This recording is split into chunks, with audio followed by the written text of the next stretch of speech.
on 105.9 FM and streaming worldwide on the WMAL app. O'Connor and Company. It's 5:07. Thanks for tuning in to O'Connor and Company. This Thursday morning, almost at Friday. We're getting there. We're going to get there together. I think you and I can both use a Friday this week. So don't worry. We're going to get there, and then we're going to enjoy our beautiful weekend and the Free Speech Forum at the Birchmere for those of you who have your tickets and are ready to hang with us.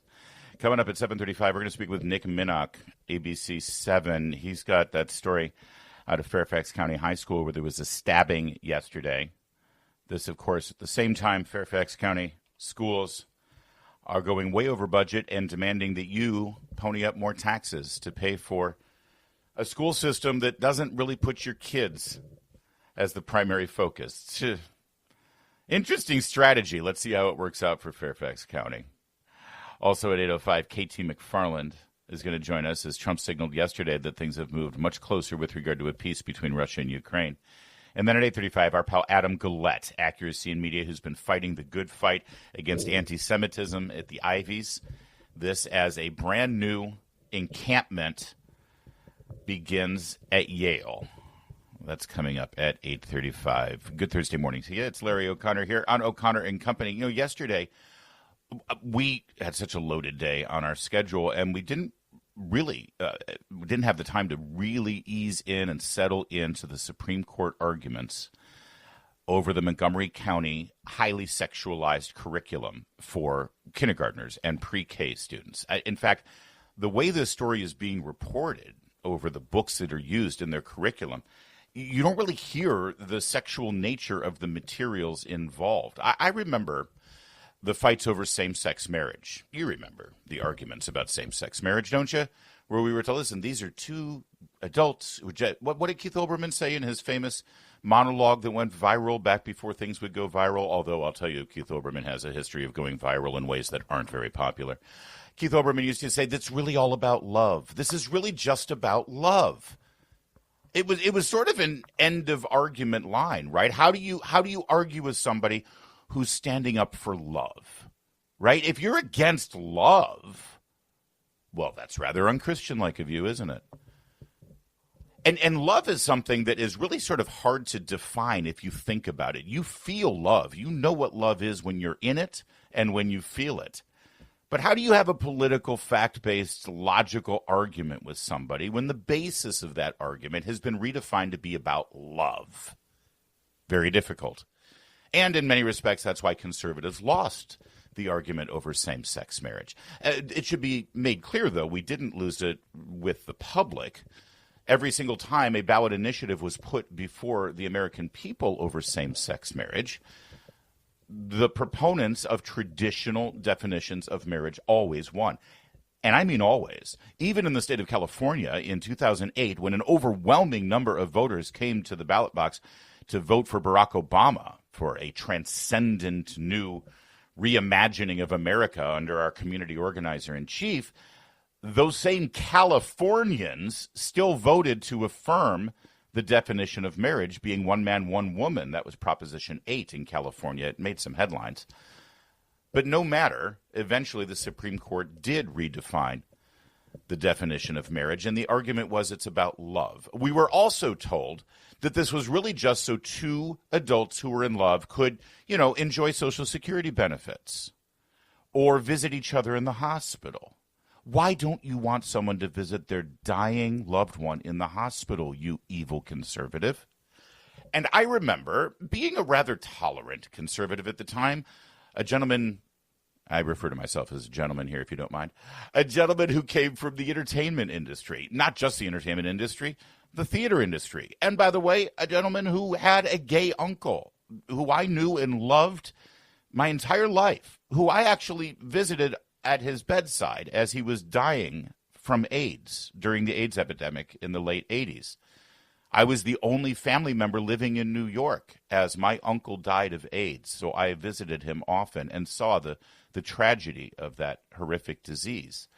I felt like I was pretty sensitive to the arguments that those people in love were making at the time.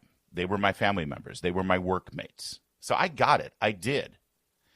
And I remember being engaged in a debate with somebody at the time saying, okay, listen, you redefine marriage, then what's stopping the argument then from advocates saying that kindergarten books should now no longer feature just relationships that reflect a man and a woman? Now we should have books in kindergarten showing same-sex couples. And the person I was engaged with over dinner in this topic, a gay man, went crazy on me, saying, oh, come on, no one's going to do that. That's not what we're arguing for here. This has nothing to do with children. It has nothing to do with the public schools. It has nothing to do with books and kindergartners. It's insulting. How dare you? Just because we want two grown adults who are in love to be able to have all of the benefits of a married couple, that doesn't then mean that we're in some way going to try to recruit children and put books in front of them showing same-sex couples. He was offended that I would even make the suggestion. Well, that was just about 15 years ago. And now here we are, Montgomery County, Maryland. And I want you to hear this exchange between their attorney, the attorney representing Montgomery County, Maryland at the Supreme Court, and Justice Neil Gorsuch. Because, well, here we are. This is exactly what they're arguing for. This is exactly what this fight is over. And even worse, the books in question here, well, they're not in a sex ed class. They're not in a class about health, which is the euphemism they use for sex ed class. No, it's literally for 3-year-olds and 4-year-olds, and it's to teach them how to read. And, of course, the subject matter ends up being, well, it's not this dog's name is Spot, and Spot loves chasing balls. No, Spot is actually referred to as Pride Puppy. And Pride Puppy is not chasing some toy. Pride Puppy is looking for a drag queen and women in leather. Take a listen. So Pride Puppy was the book that was used for the pre-kindergarten curriculum. Whoa. No, I got this audio, Jeff. Thank you very much, though. If I need a cut, Jeff, I'll call for it by number, okay? Here, so take a listen to this exchange. Mrs. Gorsuch, I just want to make sure I understand a few fact things and then a law question. What age do you, in Montgomery County, teach students normally about human sexuality? I think that it begins in either 4th or 5th grade. The human sexuality class. The family life and human sexuality curriculum. Okay. I'm not entirely sure. Starts in 4th or 5th grade, you think? So. Is there anything you can point us to in the record on that? I don't think so. Okay. And second, these books are being used in English class. The division between English class and other things in a 2nd grade classroom doesn't really exist. You're sort of in a room with a teacher, and sometimes. No, I appreciate that. I went to 2nd grade too. Yeah. But it's part of the English curriculum that these books are being used in. I thought that was. Yeah, I'm not fighting the premise. I'm just saying that it's not the math class. It is not. It's not the human sexuality class. It is certainly not the human sexuality class. Yeah. I'm just sort of fighting the premise that there's a neat distinction. Okay, and they're being used in English language instruction at age 3.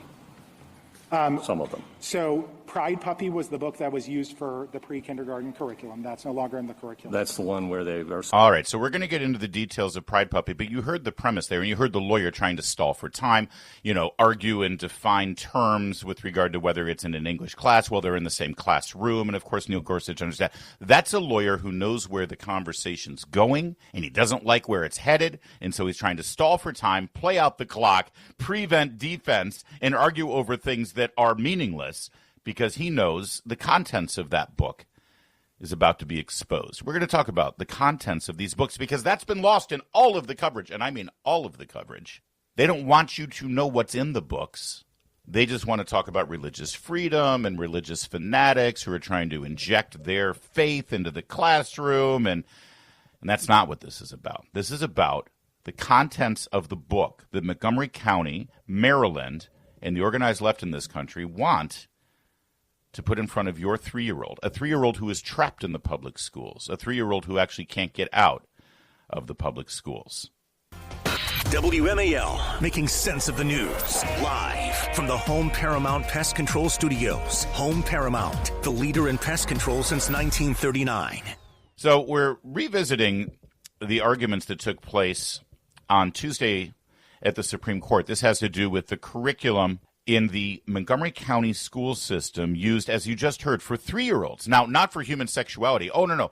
We wait until the kids are 8 years old for human sexuality. I hope you caught that. Yeah, 4th or 5th grade is when we teach human sexuality. What the hell are you Why is there constantly this attempt to sexualize children at a younger and younger age? At 8 years old, at 9 years old, 4th graders are not thinking of their peers in a sexual manner unless they're taught to do so. But set that aside. But I hope you didn't miss that in the attorney, Alan Schoenfeld, representing Montgomery County Schools. And boy, I hope Mr. Schoenfeld's parents are really proud of that law degree they paid for. So now we nail down to this book, taught to 3-year-olds if they're in the pre-K curriculum in Montgomery County. You know, remember how they really, we've got to have early start, early education. We need to get those kids in public schools as young as possible, 3 years old, because parents can't be trusted to teach their kids to read. We'll teach your kids to read. Come on, guys. It's free daycare. Drop off your 3-year-old. You go and work, make money from the man so that you can pay for your very expensive house in Bethesda, because we keep raising property taxes on you. But you'll have a happy life. Don't worry. We, the government, will take care of your 3-year-old. We'll even teach them how to read. Oh, really? What book are you going to use? It's a book called Pride Puppy. So what are the contents of Pride Puppy? Supposed to look for the leather and things and bondage, things like that. I'll start the justice a little earlier there. Fighting the premise that there's a neat distinction. Okay. And they're being used in English language instruction at age 3. Some of them. So Pride Puppy was the book that was used for the pre-kindergarten curriculum. That's no longer in the curriculum. That's the one where they are supposed to look for the leather and things and bondage, things like that. It's not bondage. It's a woman in a leather. Sex worker, right? No, that's not correct. No. I read it. It's a drag queen. Drag queen and drag correct. queen. The leather that they're pointing to is a woman in a leather jacket. And one of the words is drag queen in the search. And they're supposed to look for those. It is an option at the end of the book, correct? Yeah, okay. I want to know, when he says a woman in leather, is it, when you say woman, wait, because we need to define our terms now. When you say woman, is it really a woman? Because there's a drag queen involved too, and there's leather. I want to know who the woman's voice is, by the way, who helped Justice Gorsuch out there. Oh, no, that one wasn't the bondage thing. That was a woman in leather. A sex worker? A drag queen? I want to know if that was Ketanji Brown Jackson or maybe Amy Coney Barrett. I got you, Neil. It was the drag queen. Yeah, also in Pride Puppy, there was a woman marching in a pride parade with a mustache. So that's why, you look at the drawing. It's a lovely animated book or cartoon book, illustrated for children. And it's clearly a woman, this person, with a hair in a bun and women's shoes and, a tattoo on the arm and a mustache. See, it's confusing, isn't it? It's confusing. It's confusing for Justice Gorsuch. Imagine how confusing it is for a 3-year-old. I heard news reports about this argument before the Supreme Court, actually. A lot of news reports, some of them news reports were on the radio, and you heard them quote this line. They said, in court papers, lawyers for the schools wrote that the handful of storybooks are not sex education materials, but rather tell everyday tales of characters who experience adventure, confront new emotions, and struggle to make themselves heard. I heard that myself in a news report on the radio. Here's what's interesting about those news reports. First of all, that line I just read lifted straight from the Associated Press. So, as usual, people in the news business are lazy, and they just copy and paste other people's work. This is the work of Mark Sherman of the Associated Press.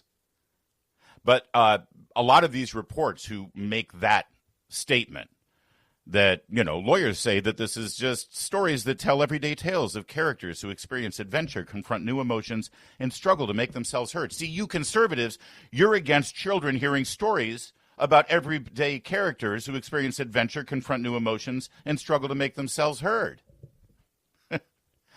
Okay, I'm not against stories like that. But see, the stories are called Pride Puppy that have pictures of women with mustaches. I know that my 3-year-old is going to see a woman with a mustache. I would like to be able to be by my 3-year-old's side and explain in context, based on my family's values, what that means.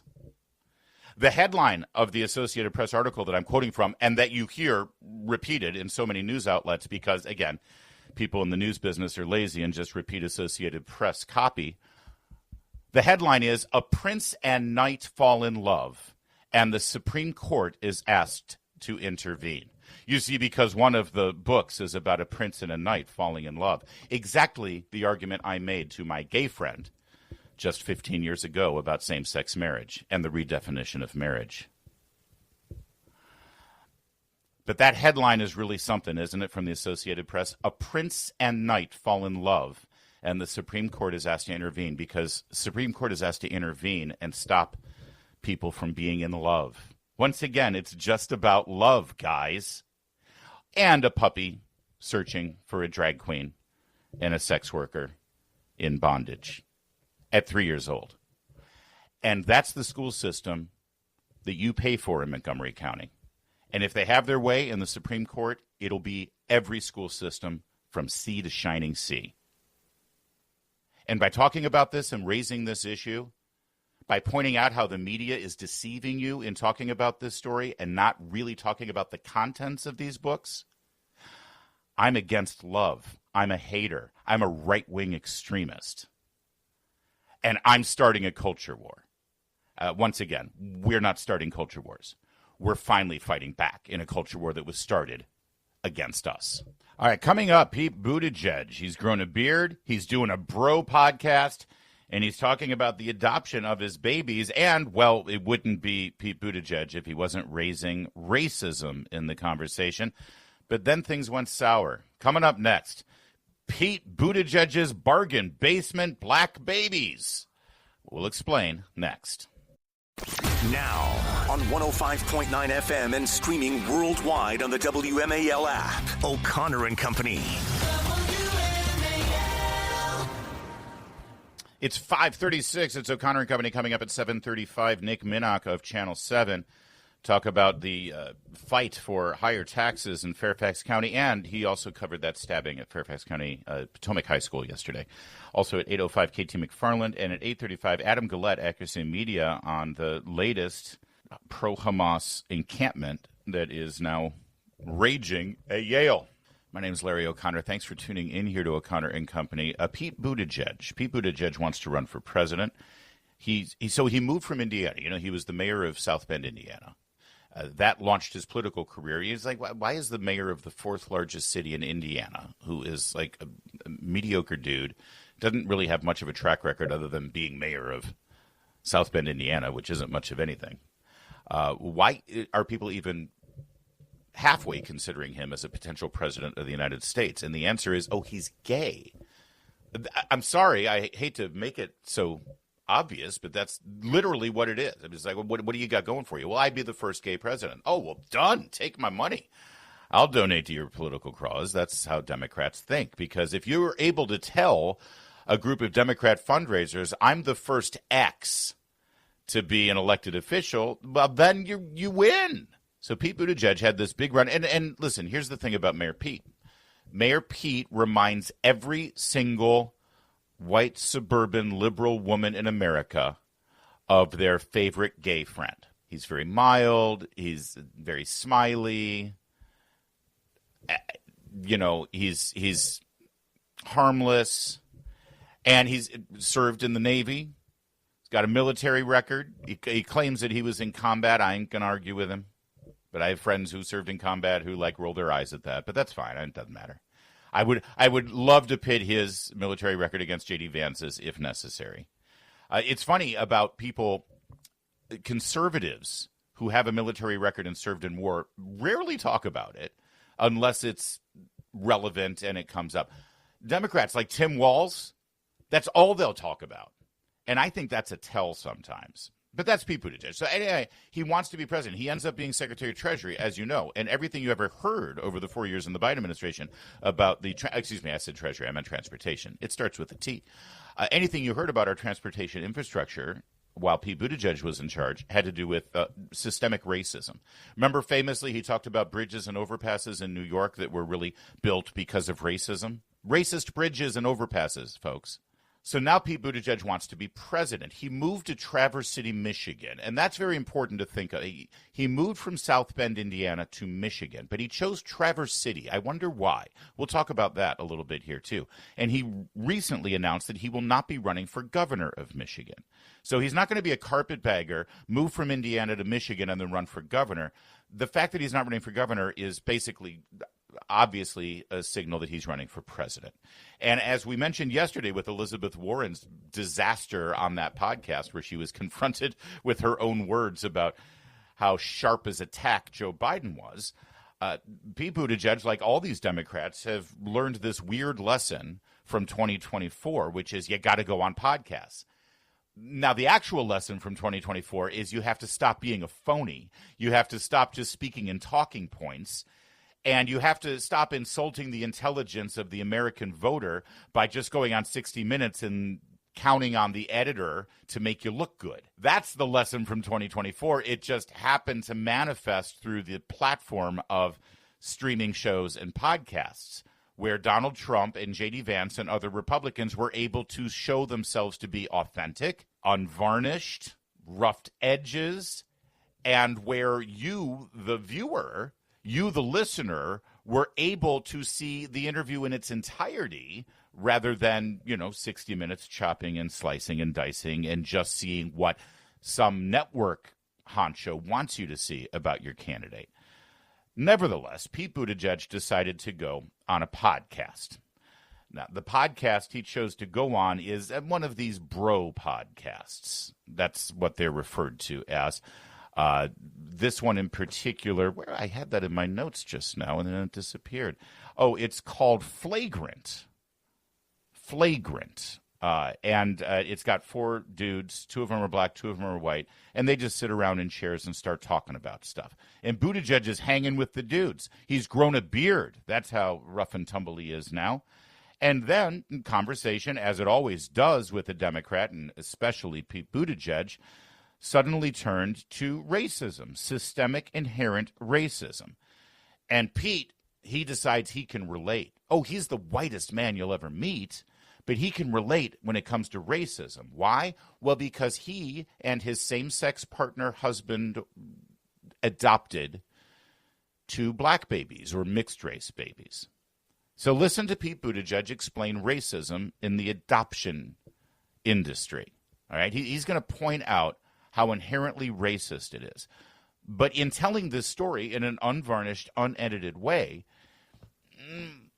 he sort of reveals something about himself and about his adoption, the purchase of his babies that he and his partner were able to transact.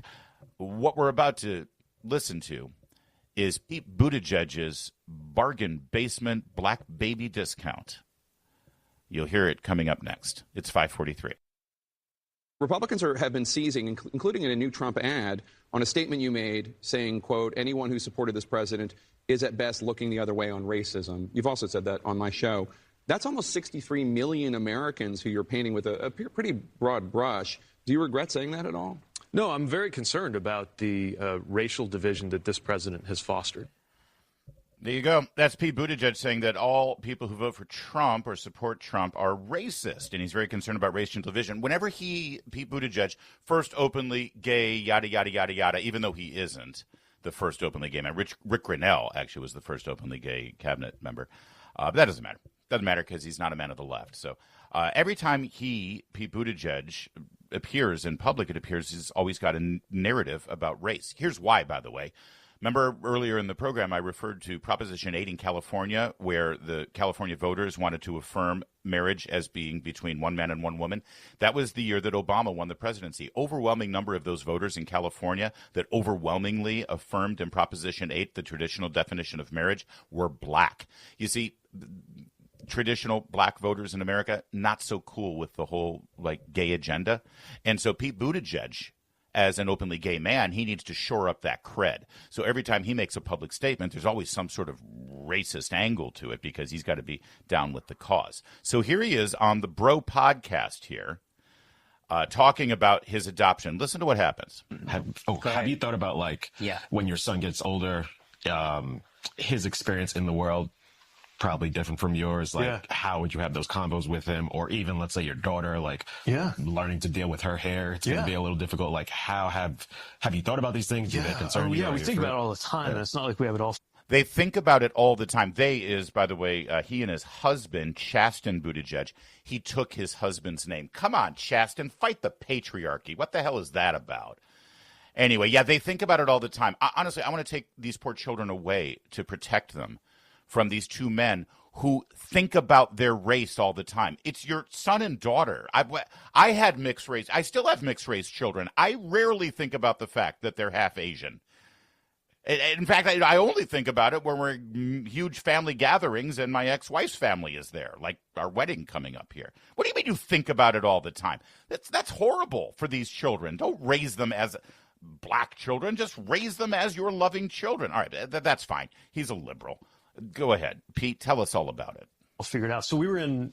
But if anybody knows how important identity is, of course. So we were in what's called a surprise adoption scenario. So we literally I was at work. I was traveling. We got a phone call. Chasten called me, and the next day we were in a rural Midwestern hospital holding him in our arms, and they were 1 day old. Wow. It was like that, from normal life to and by the way, it's twins. Which was amazing. You didn't know it was twins before. We were just on a list. Wow. We said that we were willing to adopt, or we wanted to adopt. We said that we wanted to adopt without regard for race. By the way, anybody who says race is not a thing in this country should experience an adoption process where there are literally different lists. If you say that you want a white kid only, versus if you say that doesn't matter. Wow. Literally a different list. What is that? What do you mean by that? The list for white kid only is longer.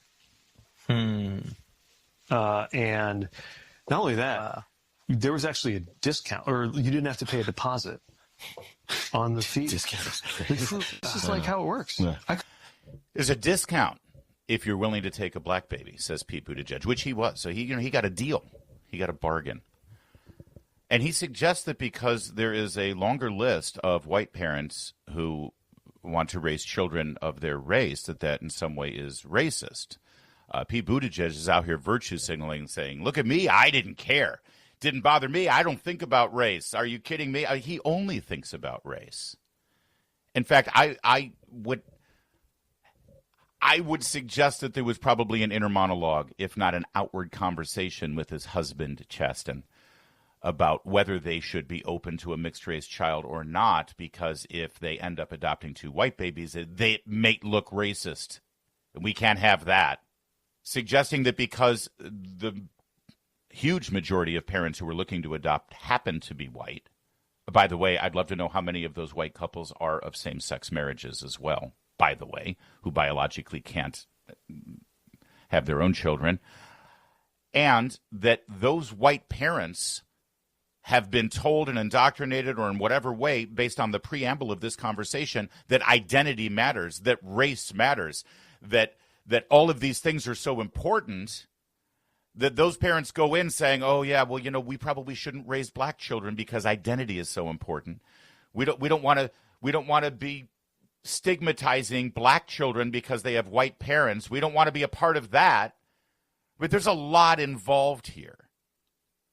But here's Pete Buttigieg hanging with the bros, talking about the discount you get if you're willing, the word he used was willing, to adopt children of a different race. That's Pete Buttigieg. And just so you know, the real insidious thing here is that this conversation, though odious and insulting to most Americans, with the Democrat base, Well, this is like catnip.